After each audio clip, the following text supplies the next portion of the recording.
Rick Nelson had a TV show, good looks, a great band, and a 7-year reign at the top of the charts. He was the person that Life magazine coined the phrase teen idol to describe. Rick Nelson's life was far darker than anyone could have imagined. Behind the fame, he faced relentless parental control and personal struggles that haunted him. Now, shocking new details reveal just how his parents' grip and the pressures of fame destroyed him. What were some of the traumatic experiences that Ricky had to endure? And how did his parents' need for control eventually destroy his life? Join us as we uncover the hidden story behind America's first teen idol, a heartbreaking childhood. Ricky Nelson's story did not begin like the tale of a future superstar. As a young boy, he was sickly, shy, and often kept to himself. He suffered from severe asthma, which left him thin, weak, and frequently unwell. Many people who knew him as a child described him as quiet and deeply introspective. He preferred staying in the background rather than being the center of attention. Looking at that fragile boy, no one could have imagined that he would one day become one of America's most famous teen idols. Yet, even in those early years, something inside him was drawn to performing. The spotlight whispered to him, and once he stepped into it, his rise to fame was incredibly fast. Ricky was born into a family already tied to show business. His parents, Ozzie and Harriet Nelson, were entertainers with a growing audience. When the family began working on their radio program, The Adventures of Ozzie and Harriet, the producers soon realized that including their real sons could make the show even more appealing. Before long, Ricky and his older brother David became part of the cast, playing fictional versions of themselves. Almost overnight, Ricky went from a shy child to a national figure. The success of the show exploded. It first became a film, giving Ricky the chance to act alongside big Hollywood stars like Rock Hudson, and then turned into a long-running television series. Audiences loved the charming boy with the soft voice and innocent smile. But while fame brought attention and excitement, it also introduced pressures and problems that Ricky was too young to understand. From the moment he appeared on screen, Ricky seemed like a natural performer. He had an instinctive sense of timing and loved making people laugh. During filming, he often ad-libbed lines or exaggerated his reactions to get spontaneous laughs from the studio audience. Some compared him to a young Jerry Lewis because of his playful energy. Viewers adored it, but his father certainly did not. Ozzie, who was strict and determined to control every detail of the show, believed comedy needed discipline. When Ricky improvised too much, Ozzie once snapped, "Son, there is no such thing as a child comedian." That moment revealed a deeper issue: Ricky's complicated relationship with his father. On the outside, the family seemed perfect, America's ideal household. Behind closed doors, however, Ozzie controlled nearly everything, especially the boys' finances. At a time when most kids earned nothing, Ricky and David were making around $500 a week each, more than many professionals, including lawyers, earned. Yet Ricky never saw that money. Ozzie placed it all in a savings fund and gave his sons tiny allowances to prevent them from becoming spoiled. While the idea may have sounded responsible, it created resentment and confusion. Ricky was famous, wealthy, and adored by millions, yet he couldn't even buy simple things without permission. This control affected him for the rest of his life.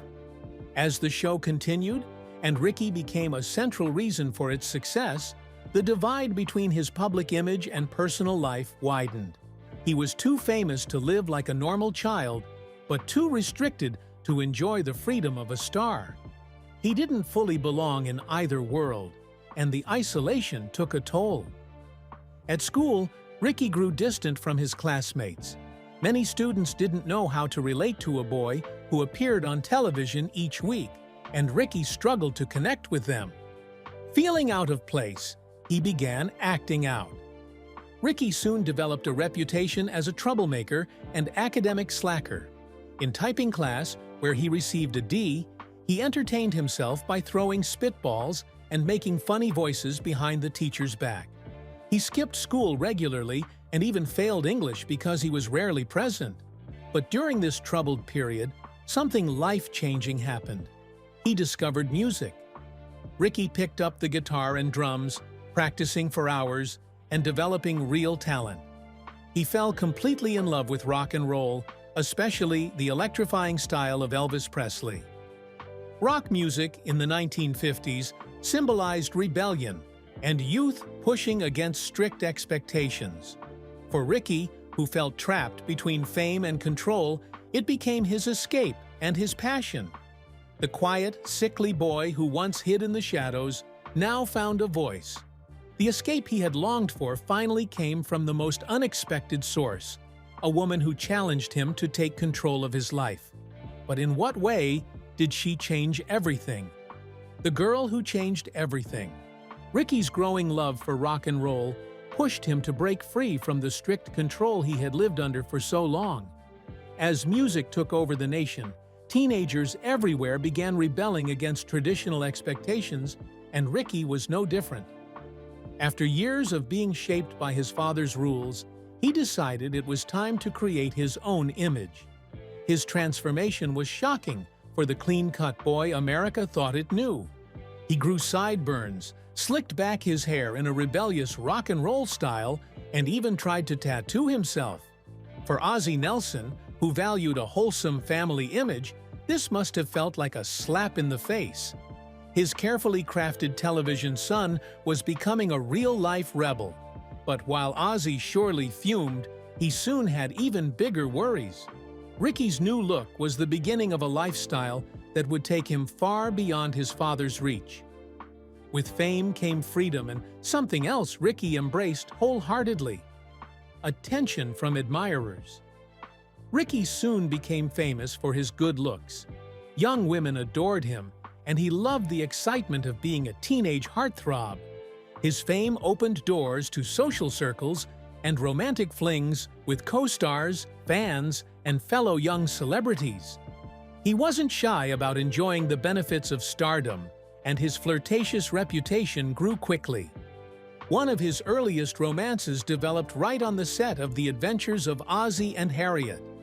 Ricky fell hard for Marianne Gaba, the actress who played his TV girlfriend. Though both were young, their chemistry was undeniable.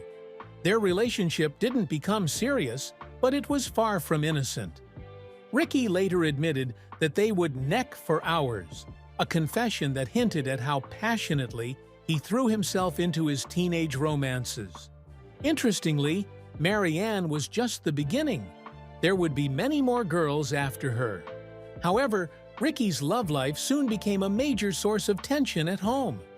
His parents, Ozzie and Harriet, had very strict expectations for their son. They wanted Ricky to remain polished and entirely dedicated to his career. To them, girlfriends were distractions, temptations that could ruin his image and derail the superstar future they had planned for him. They believed no girl was good enough for their carefully managed son, and they made it clear that dating was unacceptable. If they had their way, Ricky wouldn't have dated anyone. Period. But what they didn't realize was that a girl would play a surprising and important role in shaping his musical journey. While his parents tried to shut down his romantic interests, one relationship soon ignited the spark that pushed Ricky from television star to full-fledged music sensation, setting him on the path to becoming one of the most influential teen idols of his time. Little did the Nelsons know that their attempts to control him would only push Ricky further toward the independence he craved. His rebellion had only just begun, but it wasn't without challenges. How did a lady push him to chase his dreams? And was this situation that almost ruined a future just sprouting? The crash that nearly destroyed his rock and roll future. Ricky Nelson's journey into music started in a surprisingly simple and very teenage way, with a date. One afternoon, Ricky was out with a girl who shared his deep admiration for Elvis Presley. Like many teens of the 1950s, they both idolized the rock and roll king, dreaming of the exciting world it brought. Wanting to impress her, Ricky made a bold and risky claim. Even though he had no record deal or official plans, he confidently told her he was going to make a record just like Elvis. It was a moment of teenage bravado, the kind of boast many boys make to impress a girl. But for Ricky, those words would shape his future. That casual promise sparked something inside him. It pushed him to prove himself, not only to the girl on the date, but to the world. However, just as this new ambition was beginning to form, something terrifying happened that almost ended his dreams forever. Around this time, Ricky turned 16, and his parents surprised him with a gift that most teenagers could only dream about: a Porsche. These cars were incredibly rare in the 1950s. There were no dealerships in California, meaning the vehicle had to be ordered and shipped months later. For a boy who had grown up under strict financial control, this gift felt like an unbelievable act of freedom. It was sleek, fast, expensive, and exotic. Ozzy, who had once been determined not to spoil his children, finally loosened his rules. But giving a powerful sports car to a thrill-seeking 16-year-old turned out to be a dangerous decision. Ricky fell in love with his Porsche immediately. He enjoyed the attention it brought, especially from girls. The car became a symbol of independence. He loved showing it off, revving the engine, and watching people stare. The freedom it brought felt intoxicating. One evening, only a couple of months after receiving the car, Ricky and his friend Forrest Stewart decided to drive to a theater to watch The Girl Can't Help It, a rock and roll movie featuring the glamorous Jane Mansfield. Before heading inside, they proudly showed off the Porsche to a group of girls, enjoying the admiration and excitement it stirred. When they finally left the theater, the mood was high. The night air and the attention all fueled Ricky's confidence. The boys climbed into the car and headed down Sunset Boulevard, one of the most famous streets in Los Angeles. The long, straight stretch of road ahead tempted Ricky, and his reckless side took over. Neither he nor Forrest bothered to put on seatbelts, something common in those days, but incredibly risky. As the street opened up, Ricky decided to push the car to its limits. He accelerated rapidly, the engine roaring as the speed climbed higher and higher. Soon, the Porsche was flying down the road at an unbelievable 120 miles per hour. Forrest, terrified, begged him to slow down, realizing how dangerous the situation had become. Just as his plea left his mouth, disaster struck. Up ahead, a sprinkler system had flooded part of the road, leaving the pavement slick and slippery. When Ricky suddenly saw the water, panic hit him. He slammed on the brakes, but at that extreme speed, the car reacted violently. The Porsche spun out of control, whipped around, and flipped over. It rolled 8 or 9 times, tearing off its tires and sending metal and glass flying. The violent motion tossed the boys around inside the car, leaving them completely helpless. When the wreck finally came to a stop, the once beautiful Porsche was destroyed. Silence followed, broken only by the sounds of settling debris. It was immediately clear that this was not a simple crash. The damage was horrific, and the boys were badly injured. Ricky's dream, his newfound freedom, and even his life hung in the balance. In that moment, everything he had been boasting about seemed impossible. The accident nearly cost him everything before his career even began. But Ricky Nelson's story was far from over. From wreckage to stardom. Ricky Nelson regained consciousness in the wreckage of his beloved Porsche, pain shooting through his body. His friend Forrest Stewart, shaken, believed he had escaped serious injury. But when he turned to Ricky, the sight was terrifying. Ricky was screaming in agony, clutching his leg, unable to move. When the ambulances arrived, chaos surrounded the crash site. The paramedics rushed them to the hospital, where doctors delivered shocking news. Both Ricky and Forrest had suffered cracked pelvises. Ricky's dream of becoming a music star seemed suddenly distant, overshadowed by the frightening possibility that his mobility and his future might never fully recover. No one realized it at the time, but this terrible accident was the beginning of a tragic pattern in Ricky's life. It was a chilling preview of the dangers and tragedies that would follow him throughout his career. While Ricky lay in a hospital bed, dealing with pain and uncertainty, his father, Ozzy, saw something else. He recognized the power of Ricky's growing popularity. The accident scared him, but it also reminded him that Ricky had a devoted fan base, especially among teenage girls. Ozzy was strict, but he was also a skilled businessman. He understood that Ricky's interest in music could be an opportunity. Despite Ricky's frustration with his father's interference, Ozzy made a decision that would shape the rest of his son's life. He threw his full support behind Ricky's music career.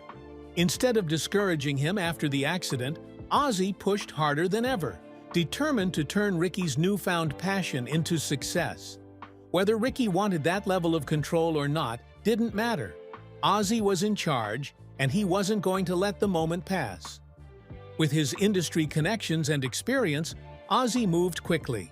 He approached Verve Records, a company seeking a young performer with talent and a ready-made fan base. Ricky fit perfectly. He was already a television star, adored by millions of viewers every week on the adventures of Ozzy and Harriet. To Verve, he looked like the perfect investment, a good-looking teenager with name recognition and the potential for massive record sales. Ricky signed a deal to record 3 songs, including I'm Walkin', and suddenly, his casual brag on a date was becoming real. It should have been a dream come true, but reality hit fast. Once recording began, the producers realized something alarming. Although Ricky loved music and idolized rock and roll stars, he was not the polished singer they expected him to be. His voice was raw and often unreliable. If a song required strong breath control, a broad vocal range, or tricky phrasing, he struggled. Certain words simply didn't come out smoothly. Studio sessions became frustrating as Ricky stumbled through takes, unable to deliver the powerful performances that rock and roll demanded. One executive later admitted he was not a very accomplished singer. There wasn't even much voice. It was a harsh assessment, but in the controlled environment of a recording studio, the flaws were impossible to ignore. Verve Records began to worry that they had made a mistake. However, Ozzy refused to let the opportunity slip away. He knew something the record executives didn't fully understand. Ricky didn't need to be perfect. His fan base wasn't drawn to technical skill, but to him. His presence on television and the emotional connection fans felt were more powerful than vocal perfection. And Ozzy had a bold plan that would turn Ricky's weaknesses into strengths, launching him into one of the fastest rises in music history. Little did anyone know that this next move would change everything. What was the next move that launched a random teenager with no singing talent into the limelight? Ricky Nelson's rise. Ricky Nelson's rise to music fame was explosive. By March 1957, his first professional recordings were finally ready, including the song that changed everything, I'm Walkin'. But instead of releasing it the traditional way, his father came up with a clever marketing plan that would go down as one of the smartest moves in 1950s entertainment. Ozzy decided that Ricky's first live performance would air on their family TV show, The Adventures of Ozzy and Harriet. Millions of Americans tuned in every week, and Ozzy knew that putting Ricky in front of that audience would give him a massive boost. He planned to showcase Ricky singing I'm Walkin' on the show before it was officially released as a single. The idea was risky, and no one knew how audiences would react. What viewers didn't know, however, was that nothing about the performance was actually live. Behind the scenes, Ricky was terrified. He had recorded the song beforehand and was simply lip-syncing for the episode, trying to match his pre-recorded vocals. Even worse, he he had no idea how to act while pretending to sing. Ricky had always been shy and unsure of himself, and suddenly he had to perform as a confident rock and roll singer in front of cameras and a studio audience. His awkwardness showed. According to his brother David, the performance was painfully uncomfortable to watch. Ricky looked stiff and unsure of what to do with his hands or body. He hardly moved, his face looked tense, and the usually calm studio audience could sense his nerves. When the song finally ended, the entire studio crew reportedly breathed a huge sigh of relief. Many hoped that the performance wouldn't hurt his chances as a new singer. Absolutely no one expected what happened next. Shortly after the episode aired, Ricky returned to normal life, making small unpaid appearances to build experience. One of those events was a simple high school assembly where he performed Blue Moon of Kentucky. It seemed like typical beginner work, but when he arrived at the school, everything changed. Instead of a handful of curious students, Ricky was met by a screaming mob of teenage girls. They had seen him on television, and that single performance, awkward as it was, had captured their hearts. Ricky stood stunned. He had never experienced anything like it. The shy teenager who only wanted to impress a girl on a date now realized he had become something much bigger. If it wasn't clear to him then, it soon would be. And Lori was a major catalyst. Let's explore how. The making of a pop star. Lori wasn't just the teenager the world painted her to be. She had influence and even introduced Ricky to country legends like Johnny Cash and Tex Ritter, expanding his musical horizons and giving him insight into the professional side of the business. Beyond that, she collaborated with him creatively, co-writing his first song, My Gal. Their partnership, however, was not destined to last. Despite their shared talents and ambitions, the pressures surrounding Ricky's rise to fame and his family's control loomed over the young couple from the beginning. Ricky, however, fell deeply in love with Lori. Their relationship quickly became intense, and the two teens even started talking about marriage. But as always, family intervention was never far behind. Harriet Nelson, Ricky's mother, remained vigilant and fearful that romance might distract her son from his carefully plotted career. She shut down any discussion of marriage, ensuring that Lori's influence remained limited to music rather than personal life. Still, Ricky's professional trajectory was about to skyrocket, and, love aside, nothing could stop his momentum. In October 1957, Ricky released his first album, simply titled Ricky. The reception was staggering. By the end of the year, it had reached #1 on the charts. For a brief moment, Ricky even surpassed his idol, Elvis Presley, in popularity. Between 1958 and 1959, Ricky had 12 hits on the charts, while Elvis managed 11. For a teenager, this was a staggering achievement, and the world seemed to be at his feet. He was flying high, adored by fans, and celebrated as America's first true teen idol. But such dizzying heights of fame came with hidden dangers. The attention of fans quickly became obsessive. While fan mail and fan clubs boosted his ego, some encounters were alarming. At one event, 6 girls reportedly threw themselves under his car, daring him to run them over. Though shocking, this was indicative of the intense mania that surrounded teen idols at the time. Ricky had achieved a level of fame that many adults could only dream of, yet it was a precarious and unpredictable stage. Hollywood soon took notice of Ricky's appeal. He was cast in Rio Bravo, a high-profile Western starring Dean Martin and John Wayne.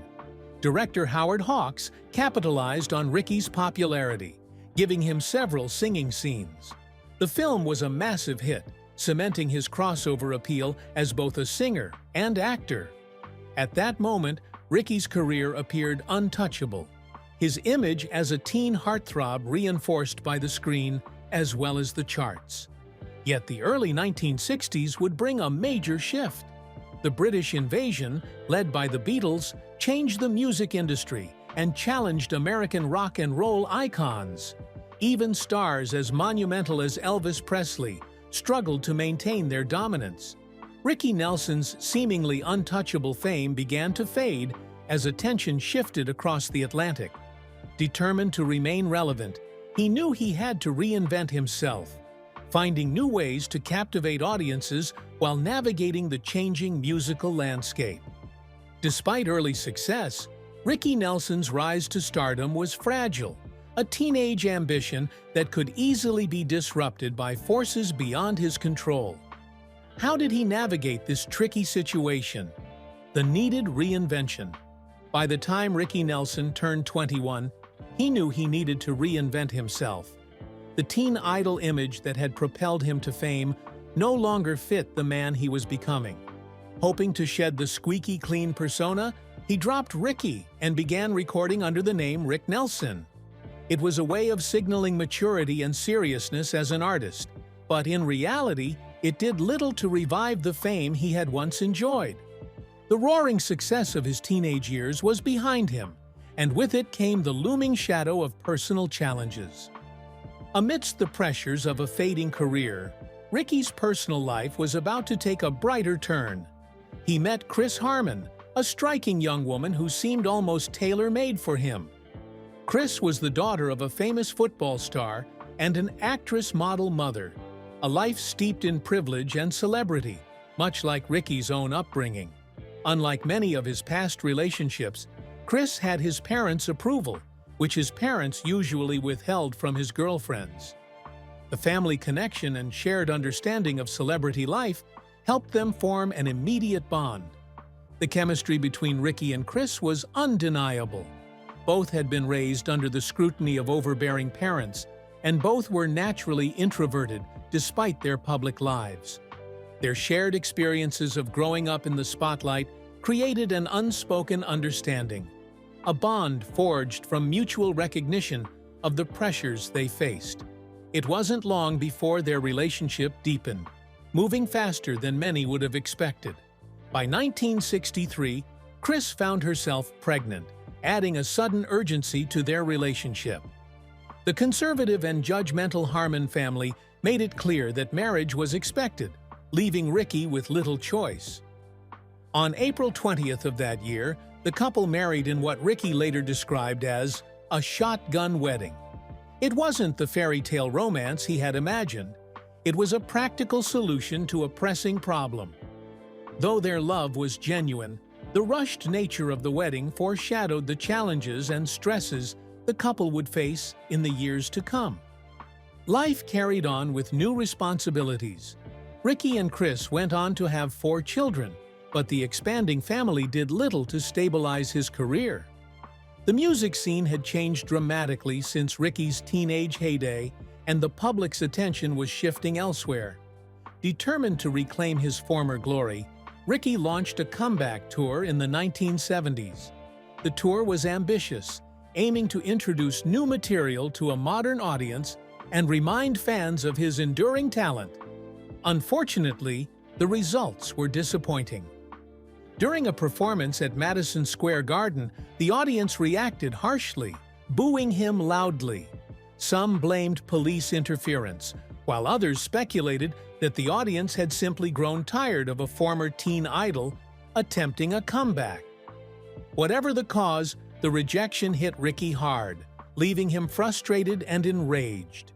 Yet, even in failure, Ricky's determination shone through. His anger and resolve pushed him to keep performing, refining his music, and seeking moments of redemption. Despite setbacks, there was still a spark of his old brilliance, a reminder that his talent was never truly gone. Though his teenage fame could not be fully recaptured, Rick Nelson's efforts in adulthood showed resilience, creativity, and an enduring commitment to his craft. Even as challenges mounted, Ricky continued to pursue his music with a passion that had first defined him in his early career. The journey from beloved teen idol to struggling adult performer was not smooth, but it reflected a life spent chasing the stage he loved. However, did he eventually regain the fame he enjoyed in his teenage years? Heartbreak and hard lessons. After the humiliation of the Madison Square Garden concert, Ricky Nelson channeled his frustration into songwriting, creating what would become his final hit, Garden Party. The lyrics, including the line, "You can't please everyone, so you've got to please yourself," reflected Ricky's bitter acceptance that fame and public opinion were fleeting. Once the world's first teen idol, he now faced the sobering reality that the adoration of millions could vanish in an instant. Behind the music, however, his private life was unraveling even faster than his career. By 1975, Ricky's marriage to Chris Harmon was under immense strain. Their once happy union now groaned under the weight of financial and emotional pressure. Chris, who had always enjoyed a lavish lifestyle, demanded that Ricky be home more often while simultaneously providing the income to maintain her extravagant spending. Torn between touring endlessly to keep his wife happy and trying to hold the family together, Ricky found himself trapped in an impossible cycle. Tensions escalated, and the cracks in their relationship widened dangerously. The marriage deteriorated further as Chris turned increasingly to alcohol to cope with her frustrations and loneliness. The children, left in the care of household staff, became secondary to her struggles, and the bond between husband and wife disintegrated. By 1977, divorce was inevitable. The tabloids mercilessly documented every argument, turning their private grief into a public spectacle. When the divorce was finalized in 1982, Ricky found himself financially drained, having paid exorbitant legal fees and support, leaving him almost bankrupt. Amid these personal upheavals, Ricky's love life became increasingly chaotic. In 1980, he met Georgian Crew while on tour. Their brief affair resulted in a pregnancy, but Ricky, now weighed down by his personal and financial struggles, did not respond responsibly. Crew attempted to inform him of the pregnancy, but her messages were ignored. Ricky's indifference left her to raise their son, Eric, alone for the first months of his life. Crew's determination to secure recognition for her son eventually led her to a bold confrontation. When Eric was 6 months old, she brought him to one of Ricky's concerts, sitting front and center as the performer sang. According to her account, Ricky couldn't help but notice Eric throughout the show. Soon after, Crew pursued legal action, and when blood tests confirmed paternity, Ricky was required to provide financial support, even though his career wasn't any better.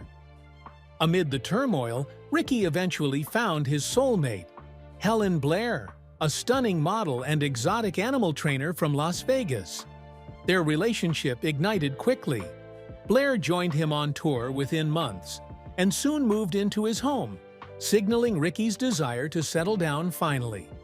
Yet, even with this new love, Ricky's old demons lingered, and his controlling parents were never far behind. They disapproved of Blair and pressured Ricky into postponing any plans to marry her, claiming she wasn't good enough. Despite his devotion, he reluctantly acquiesced to keep his family at bay, though their interference ultimately proved meaningless in the tragic events to come. Ricky's inability to relinquish the luxuries of his earlier fame contributed to his eventual downfall. Despite dwindling finances, he refused to tour by bus, fearing discomfort and inconvenience. Instead, he purchased a private plane for his 1985 tour, a second-hand aircraft previously owned by rock and roll legend Jerry Lee Lewis. The plane, riddled with mechanical problems, became a ticking time bomb. The tour began with repeated technical issues, and the plane's reliability became a constant source of stress. Yet Ricky pressed on, determined to complete the tour and make money for himself and his band. This stubbornness ultimately proved fatal. On New Year's Eve 1985, tragedy struck. Taking off from Guntersville, Alabama, en route to a New Year's party in Dallas, Texas, Ricky's plane experienced catastrophic mechanical failure. The aircraft caught fire mid-flight and crash-landed just short of its destination. The destruction was severe. Ricky, Helen Blair, and several members of his band, including former Steppenwolf keyboardist Andy Chapin, perished in the accident. Only the pilot and co-pilot survived. The teenage car crash Ricky had survived decades earlier paled in comparison to this devastating end. The world's first teen idol had died in one of the most tragic ways imaginable. Do you think his story was destined to unfold this way? Share your thoughts with us in the comment section. Remember to like, share, and subscribe for more. Also, click the next video showing on your screen. You will enjoy it.